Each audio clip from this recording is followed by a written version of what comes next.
கர்த்தருடைய பரிசுத்த நாமத்திற்கு மகிமை உண்டாவதாக. லேவி பைபிள் மினிஸ்ட்ரியை பார்த்து கொண்டிருக்கும் உங்கள் யாவரையும் ஆண்டவராகிய இயேசு கிறிஸ்துவின் நாமத்தினாலே வாழ்த்துகிறோம், வரவேற்கிறோம். உங்களை பார்ப்பதில் மிகுந்த மகிழ்ச்சி அடைகிறேன். கர்த்தர்தாமே உங்கள் யாவரையும் ஆசீர்வதிப்பாராக. நாம் கடந்த பாகத்தில் ஓய்வு நாளை குறித்து பார்த்தோம். ஓய்வு நாள் இயேசு கிறிஸ்துவின் காலத்தில் தேவனாகிய கர்த்தர் 6 நாள் படைத்த படைப்புகளை இயேசு கிறிஸ்து தம்முடைய 3 வருட ஊழிய காலத்தில் ஆவிக்குரிய படைப்புகளாக படைத்து சிலுவையில் முடிந்தது என்று சொன்ன நாளிலிருந்து ஓய்வு நாள் உண்டானது. அந்த ஓய்வு நாளானது சனிக்கிழமையோ ஞாயிற்றுக்கிழமையோ கிடையாது.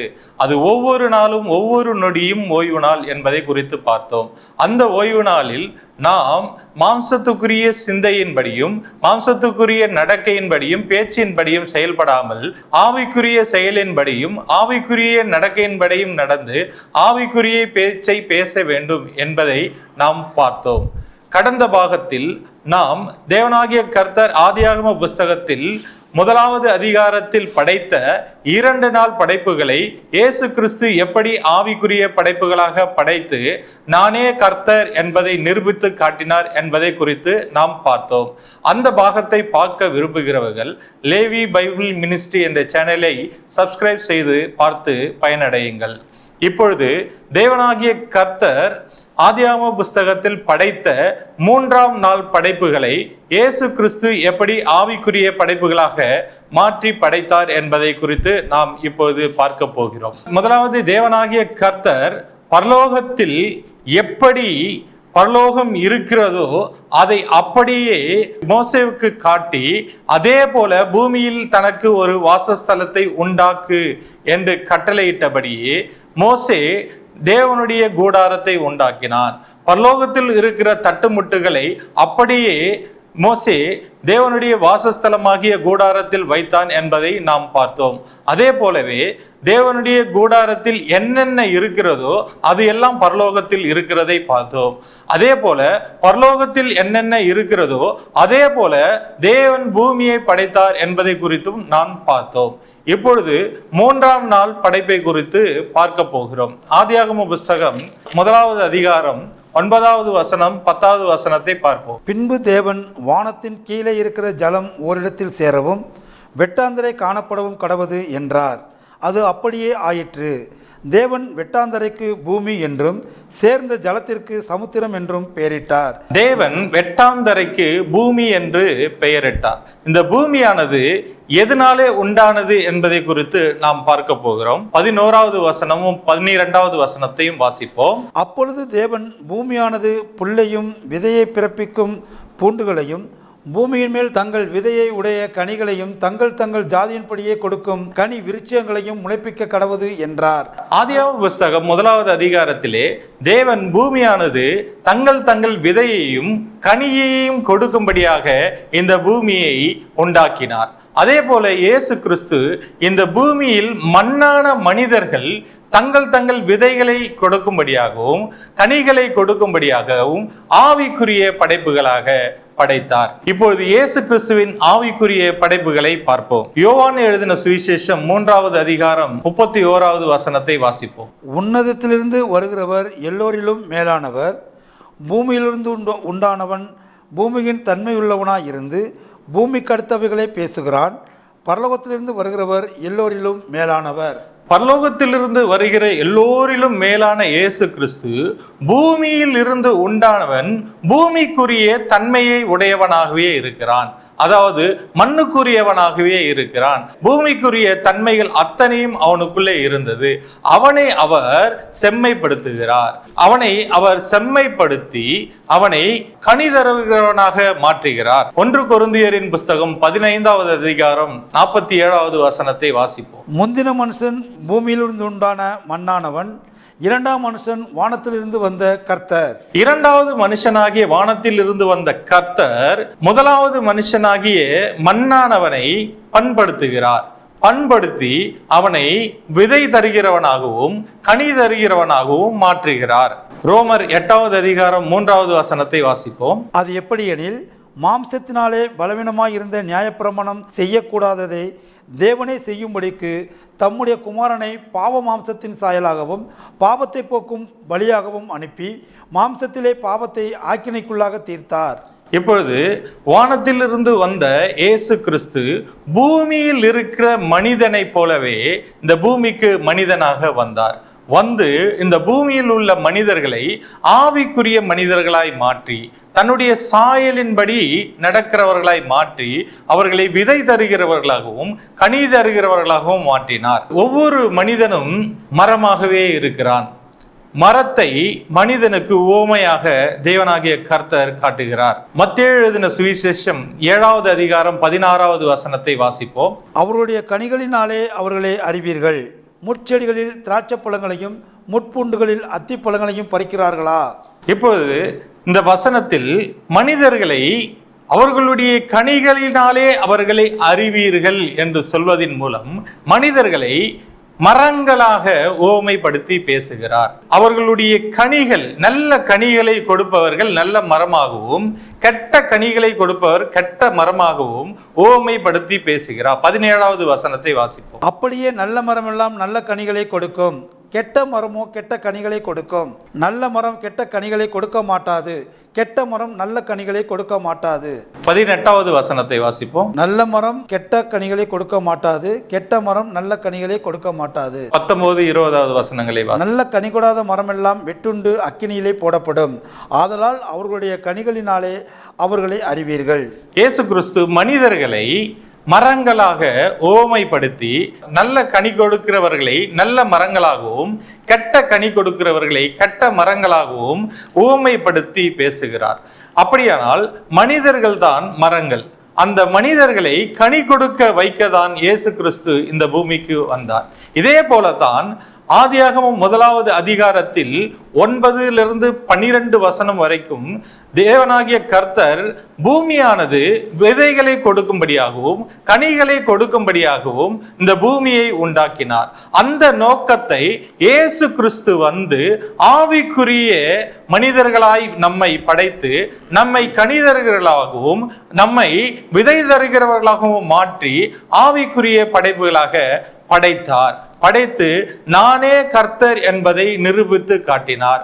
முதலாவதாக எப்படி பரலோகத்திலே இருக்கிறபடியே மோசேவுக்கு பூமியில் தனக்கு வாசஸ்தலத்தை உண்டாக்க சொன்னாரோ அதே போல அந்த வாசஸ்தலத்தில் மனிதனை பிரதான ஆசாரியனாக பிரித்து அவனை கனி கொடுக்கிறவனாக மாற்ற வைத்தார். யாத்ராகம புஸ்தகம் 28வது அதிகாரம் 1வது வசனத்தை வாசிப்போம். உன் சகோதரனாகிய ஆரோன் எனக்கு ஆசாரிய ஊழியம் செய்யும்படிக்கு நீ ஆரோனையும் அவனோட கூட அவன் குமாரராகிய நாதாப், அபியூ, எலெயாசார், இத்தாமார் என்னும் ஆரோனின் குமாரரையும் இஸ்ரவேல் புத்திரிலிருந்து பிரித்து உன்னிடத்தில் சேர்த்து கொள்வாயாக. இப்பொழுது இஸ்ரவேல் புத்திரரில் இருந்து ஆசாரியனை பிரிக்கிறார். இப்படி பிரித்து அந்த ஆசாரியனை பரிசுத்த ஸ்தலத்துக்கு கொண்டு வந்து வைக்கிறார். யாத்ராகமம் 28வது அதிகாரம் 33வது வசனத்தை வாசிப்போம். அதன் கீழோரங்களில் இள நீல நூல், இரத்தாம்பர நூல், சிவப்பு நூல், வேலையால் செய்யப்பட்ட மாதுளம்பழங்களையும் அவைகளுக்கு இடையிடையே சுற்றிலும் பொன் மணிகளையும் அதன் ஓரங்களில் சுற்றிலும் தொங்கும்படி பண்ணி வைக்க வேண்டும். இப்பொழுது பரிசுத்த ஸ்தலத்தில் இருக்கிற பிரதான ஆசாரியன் மாதுளம் பழத்தை சுமக்கும்படியாக அவனை கனிதரும் மரமாக தேவனாகிய கர்த்தர் தன்னுடைய கூடாரமாகிய பரிசுத்த ஸ்தலத்திலே வைக்கிறார். அதே போலத்தான் தேவனாகிய கர்த்தர் இந்த பூமியாகிய பரிசுத்த ஸ்தலத்தில் மனிதர்களும் கனிதர்களாய் இருக்க வேண்டும் என்பதற்காகத்தான் விதை தரும் விதைகளையும் கனிதரும் மரங்களையும் உண்டாக்கும்படியாக படைத்தார். இந்த நோக்கத்தை அறிந்த இயேசு கிறிஸ்து இந்த பூமிக்கு வந்து மனிதர்களை தன்னுடைய இரத்தத்தினாலே அவர்களை ஆசாரியர்களாக பிரித்து அவர்களை கனிதர்களாக மாற்றினார். யோவான் எழுதின சுவிசேஷம் 15வது அதிகாரம் 1வது வசனத்தை வாசிப்போம். நான் மெய்யான திராட்சை செடி, என் பிதா திராட்சை தோட்டக்காரர். நான் மெய்யான திராட்சை செடி. நாம் கடந்த வசனங்களில் பார்த்தோம், மனிதர்கள் மரங்களாக உவமைப்படுத்தி பேசுகிறது. இப்பொழுது இயேசு கிறிஸ்துவும் தன்னையே மெய்யான திராட்சை செடி என்றார். அவரில் நிலைத்திருக்கிறவன் கனி கொடுக்கிறவனாக இருக்கிறான். மார்க்கு எழுதின சுவிசேஷம் 4வது அதிகாரம் 14வது வசனத்தை வாசிப்போம். விதைக்கிறவன் வசனத்தை விதைக்கிறான். விதை வசனம்தான் என்று சொல்கிறார். தேவனாகிய கர்த்தர் ஆதியாகம புஸ்தகத்தில் பூமியானது தன் விதையை கொடுக்கும்படியாக மரங்களையும் கனிகளும் உண்டாகும்படியாக கட்டளை கொடுத்தார். அதை இயேசு கிறிஸ்து அந்த விதையை, வசனத்தை விதைக்கிற மனிதர்களாக நம்மை மாற்றினார். ஆவிக்குரிய படைப்புகளாக தேவன் படைத்தார். லூக்கா 8வது அதிகாரம் 11வது வசனம் வாசிப்போம். அந்த ஓமையின் கருத்தாவது விதை தேவனுடைய வசனம். விதை தேவனுடைய வசனம். ஆதியாகம புஸ்தகத்தில் விதையை படைத்ததின் நோக்கம் தேவனாகிய கர்த்தருடைய வசனங்களை விதைக்கும்படியாகத்தான் அந்த விதையை உண்டாக்கினார். எப்படி தேவனாகிய கர்த்தர் கனி இந்த பூமியிலே வளர வேண்டும் என்று நினைத்தாரோ, அதை இயேசு கிறிஸ்து வந்து மரங்களாகிய மனிதர்களாகிய நாம் கனி கொடுக்கிறவர்களாக நம்மை மீண்டும் ஆவிக்குரிய படைப்புகளாக படைத்தார். அதே போல நாம் தேவனுடைய வசனத்தை விதைக்கிறவர்களாக இருக்கும்படியாக நம்மை ஆவிக்குரிய படைப்புகளாக படைத்தார். மத்தேயு எழுதின சுவிசேஷம் 13வது அதிகாரம் 37வது வசனத்தை வாசிப்போம். அவர் பிரதியுத்தரமாக, நல்ல விதையை விதைக்கிறவன் மனுஷகுமாரன். இப்போது இயேசு கிறிஸ்து முன்மாதிரியாக விதையை விதைத்து காட்டினார். அவர்தான் முதலாவதாக தேவனுடைய வசனத்தை விதைத்து மனிதர்களும் அதே போல வசனத்தை விதைக்கிறவர்களாய் இருக்கும்படியாக நமக்கு முன்மாதிரியை விதைத்து காட்டினார். இப்படியாக தேவனாகிய கர்த்தர் 3ஆம் நாள் படைத்த படைப்புகளை இயேசு கிறிஸ்து ஆவிக்குரிய படைப்புகளாக மாற்றி படைத்து நானே கர்த்தர் என்பதை நிரூபித்து காட்டினார். ஆதியாகம புஸ்தகம் 1வது அதிகாரம் 13வது வசனத்தை வாசிப்போம். சாயங்காலமும் விடியற்காலமும் ஆகி 3ஆம் நாள் ஆயிற்று. இப்படி சாயங்காலமும் விடிய காலமும் ஆகி 3ஆம் நாள் ஆயிற்று. இந்த 3ஆம் நாள் படைப்பாகிய விதையையும் கனியையும் இயேசு கிறிஸ்து ஆவிக்குரிய விதையையும் ஆவிக்குரிய கனியாகவும் மாற்றி படைத்து நானே கர்த்தர் என்பதை நிரூபித்து காட்டி 3ஆம் நாள் படைப்பை படைத்து காட்டினார். யோவான் எழுதின சுவிசேஷம் 14வது அதிகாரம் 11வது வசனம் வாசிப்போம். நான் பிதாவிலும் பிதா என்னிலும் இருக்கிறதை நம்புங்கள். அப்படி இல்லாவிட்டாலும் என் கிரியைகளின் நிமித்தமாவது என்னை நம்புங்கள். என் கிரியைகளின் நிமித்தமாகவும் என்னை நம்புங்கள். இந்த கிரியைகளை எல்லாம் தேவனாகிய கர்த்தர் ஆதியாகம புஸ்தகத்தில் படைத்த கிரியைகளை எல்லாம் இயேசு கிறிஸ்து ஆவிக்குரிய கிரியைகளாக படைத்து நானே கர்த்தர் என்பதை நிரூபித்து காட்டினார். இப்போது 4ஆம் நாள் படைப்பை குறித்து நாம் பார்க்க போகிறோம். ஆதியாகம புஸ்தகத்தில் 1வது அதிகாரத்தில் 4வது நாள் தேவனாகிய கர்த்தர் என்ன படைத்தார், அந்த படைப்பை இயேசு கிறிஸ்து எப்படி ஆவிக்குரிய படைப்பாக படைத்து காட்டினார் என்பதை குறித்து நாம் பார்க்க போகிறோம். நாம் முதல் பாகத்திலே பார்த்தோம், ஆகாய விரிவு வானத்திற்கும் பூமிக்கும், அதாவது வானமாகிய மகா பரிசுத்த ஸ்தலத்திற்கும் பூமியாகிய பரிசுத்த ஸ்தலத்திற்கும் இடையே பிரிவினை உண்டாக்கக்கூடிய திரைச்சிலையாக ஆகாய விரிவை தேவனாகிய கர்த்தர் படைத்தார் என்பதை 1வது பாகத்தில் நாம் பார்த்தோம். இப்பொழுது அதே திரைச்சிலைக்கு முன்பாக தேவனாகிய கர்த்தர் ஆசரிப்பு கூடாரத்திலும் தேவனுடைய ஆலயத்திலும் சுடர்கள், தீபங்கள், குத்துவிளக்கு எங்கே இருக்கிறது என்பதை குறித்து நாம் பார்க்க போகிறோம். யாத்ராகம புஸ்தகம் 26வது அதிகாரம் 35வது வசனம். திரைக்கு புறம்பாக மேஜையையும் மேஜைக்கு எதிரே வாசஸ்தலத்தின் தென்புறமாக குத்துவிளக்கையும் வைத்து மேஜையை வடபுறமாக வைப்பாயாக. இங்கு தேவனாகிய கர்த்தர் திரை சிலைக்கு புறம்பாக குத்துவிளக்கை வைக்க சொல்கிறார். இந்த குத்துவிளக்கு என்பது ஆகாய விரிவு என்ற திரைசிலைக்கு முன்பாக இருக்க வேண்டும். அதாவது ஆதியாகம புஸ்தகத்தில் திரைசிலையை ஆகாய விரிவாக தேவனாகிய கர்த்தர் படைத்தார் என்று நாம் பார்த்தோம். அப்படியானால் அந்த ஆகாய விரிவுக்கு முன்பாக இந்த குத்து விளக்கு இருக்க வேண்டும். அதை தேவனாகிய கர்த்தர் எப்படி படைத்தார் என்று நாம் பார்க்க போகிறோம். ஆதியாகமம் 1வது அதிகாரம் 14வது வசனத்தை வாசிப்போம். பின்பு தேவன் பகலுக்கும் இரவுக்கும் வித்தியாசம் உண்டாகத்தக்கதாக வானம் என்கிற ஆகாய விரிவிலே சுடர்கள் உண்டாக கடவது, அவைகள் அடையாளங்களுக்காகவும் காலங்களையும் நாட்களையும் வருஷங்களையும் குறிக்கிறதற்காகவும் இருக்க கடவது என்றார். இப்பொழுது தேவனாகிய கர்த்தர் எப்படி தேவனுடைய ஆலயத்திலும் தேவனுடைய கூடாரத்திலும் திரைசிலைக்கு முன்பாக குத்துவிளக்கு இருந்ததோ அதே போல ஆகாய விரிவிலே திரைசீலைக்கு முன்பாக, ஆகாய விரிவுக்கு முன்பாக சுடர்களை வைத்தார். இப்போது பரலோகத்தில் இருக்கிற மாதிரியின்படியே, பரலோகத்தில் என்ன இருக்கிறதோ அதை தான் அப்படியே தேவனுடைய ஆலயத்திலே வைத்தார். அது பரலோகத்தின் மாதிரியின்படியே வைத்தார். அப்படியானால் பூமியிலேயும் அதே போலவே பரலோகத்தில் இருக்கிற மாதிரியின்படியே ஆகாய விரிவிலே சுடர்களை வைத்தார். 15வது வசனத்தை வாசிப்போம். அவைகள் பூமியின் மேல் பிரகாசிக்கும்படிக்கு வானம் என்கிற ஆகாய விரிவிலே சுடர்களாய் இருக்க கடவது என்றார். அது அப்படியே ஆயிற்று. இப்பொழுது தேவனாகிய கர்த்தர் அந்த சுடர்கள் பூமியிலே சுடர்களை விடும்படியாக, பூமிக்கு வெளிச்சத்தை தரும்படியாக அந்த சுடர்களை வைத்தார். 16வது வசனத்தை வாசி. தேவன் பகலை ஆள பெரிய சுடரும் இரவை ஆள சிறிய சுடரும் ஆகிய 2 மகத்தான சுடர்களையும் நட்சத்திரங்களையும் உண்டாக்கினார். இப்பொழுது தேவனாகிய கர்த்தர் சூரியனையும் சந்திரனையும் நட்சத்திரங்களையும் ஆகாய விரிவு என்ற திரைச்சலுக்கு முன்பாக படைத்தார். 17வது வசனமும் 18வது வசனமும் வாசிப்போம். அவைகள் பூமியின் மேல் பிரகாசிக்கவும் பகலையும் இரவையும் ஆளவும் வெளிச்சத்துக்கும் இருளுக்கும் வித்தியாசம் உண்டாக்கவும் தேவன் அவைகளை வானம் என்கிற ஆகாய விரிவிலே வைத்தார். தேவன் அது நல்லது என்று கண்டார். இப்பொழுது இரவுக்கும் பகலுக்கும் வித்தியாசத்தை உண்டாக்கும்படியாக இந்த சுடர்களை ஆகாய விரிவிலே தேவனாகிய கர்த்தர் ஆதியாகம புஸ்தகத்திலே 1வது அதிகாரத்திலே படைத்தார் என்று நாம் பார்க்கிறோம். இதே படைப்புகளை இயேசு கிறிஸ்து ஆவிக்குரிய படைப்புகளாக படைத்து காட்டினார். லூக்கா எழுதின சுவிசேஷம் 1வது அதிகாரம் 79வது வசனத்தை வாசிப்போம். நம்முடைய கால்களை சமாதானத்தின் வழியிலே நடத்தவும் விக்கிரகத்தினாலே உன்னதத்திலிருந்து தோன்றிய அருணோதயம் நம்மை சந்தித்திருக்கிறது என்றான். இப்பொழுது இயேசு கிறிஸ்து அருணோதயமாக இந்த பூமிக்கு வந்தார்.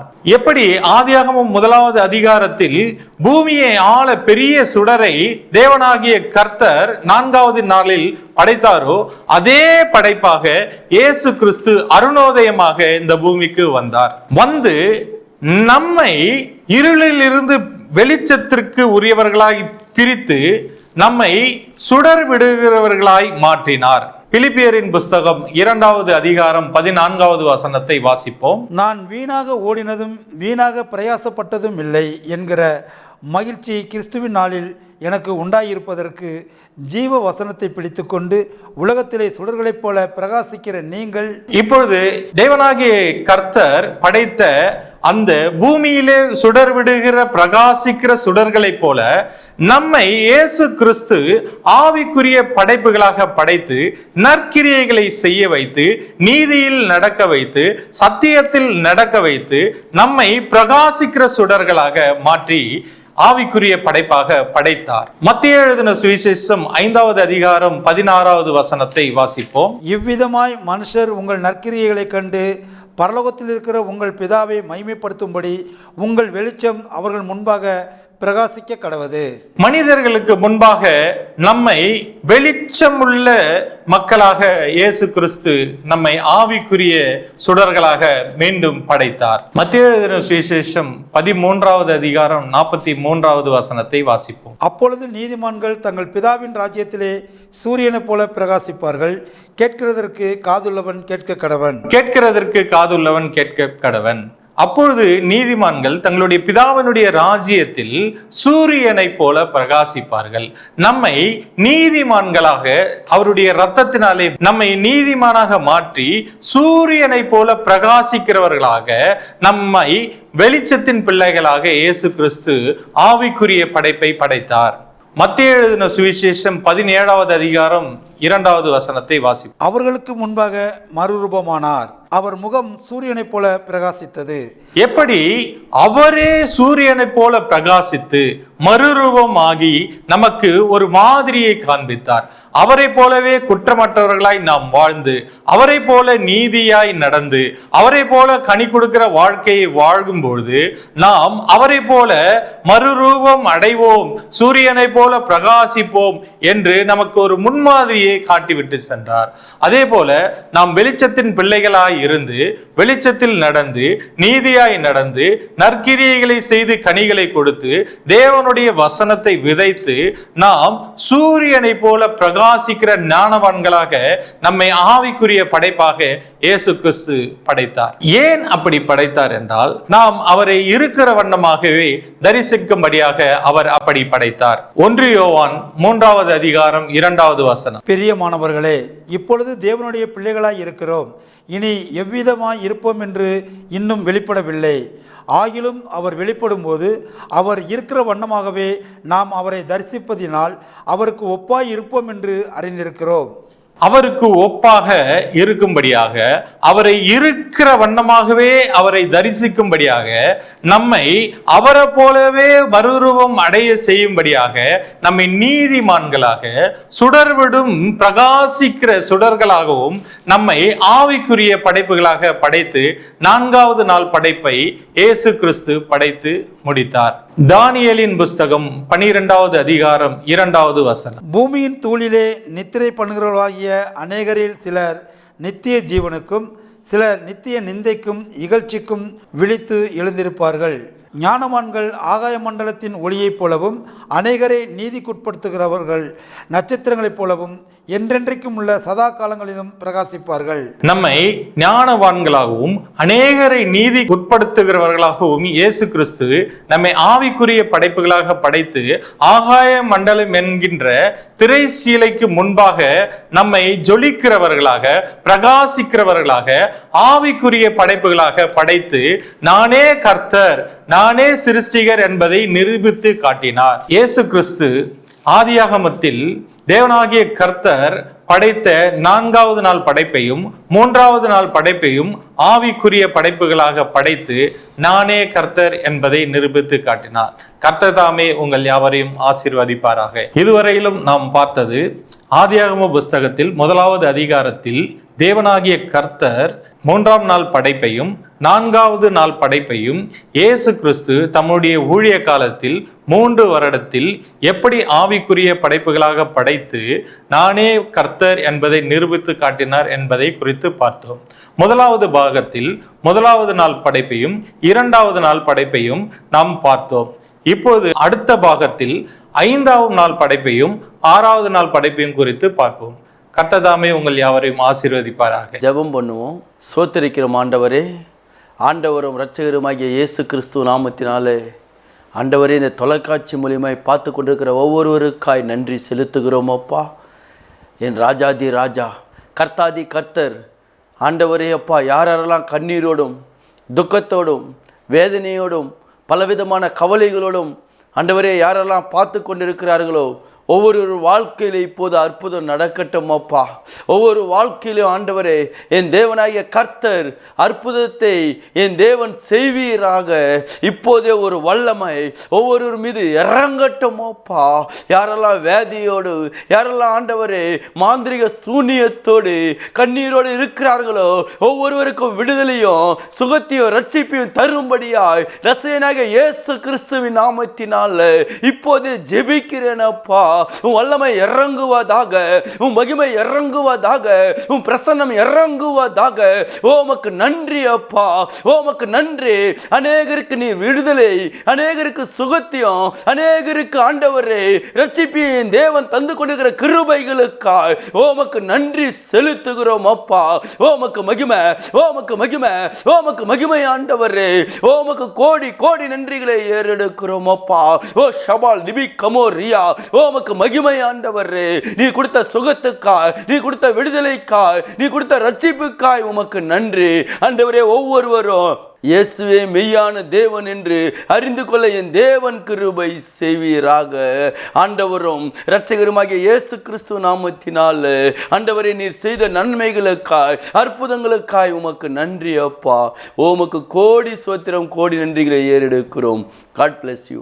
இதுவரை தேவனுடைய வார்த்தையை கேட்ட உங்கள் யாவரையும் இயேசு கிறிஸ்துவின் நாமத்தில் உங்களை ஆசீர்வதிக்கிறோம். லேவி பைபிள் மினிஸ்ட்ரி என்கிற யூடியூப் சேனலை நீங்கள் சப்ஸ்கிரைப் செய்து அதன் மூலம் வேதத்தின் ரகசியங்களை நீங்கள் அறிந்து கற்றுக்கொள்ளலாம். மேலும் நேரில் வந்து படிக்க விரும்புகிறவர்கள் கர்த்தரின் சேனை ஊழியங்கள் மூலமாக அம்பத்தூர், மதுராந்தகம், கூவத்தூர் ஆகிய இடங்களில் வந்து படிக்கலாம். எங்களை தொடர்பு கொள்ள வேண்டிய தொலைபேசி எண்கள் 6380231009 99401445 408 790478718 9500107013. கர்த்தர் உங்களை ஆசீர்வதிப்பாராக.